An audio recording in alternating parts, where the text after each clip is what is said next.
உன்னடிகள் கண்டின்று வீடுற்றேன் உய்ய என் உள்ளத்துள் ஓங்காரமாய் நின்ற மெய்யா விமலா விடைப்பாக வேதங்கள் ஐயா என ஓங்கி ஆழ்ந்தகன்ற நுண்ணியனே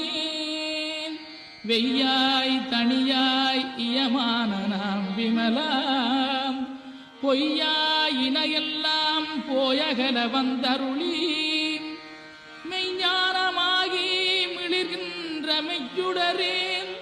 எஞ்ஞானமில்லாதேன் இன்பப் பெருமானே அஞ்ஞானம் தன்னை அகல்விக்கும் நல்லறிவே ஆக்கமழகிருதி இல்லாய் அனைத்துலகும் ஆக்குவாய் காப்பாய் அளிப்பாய் அருள் தருவாய்.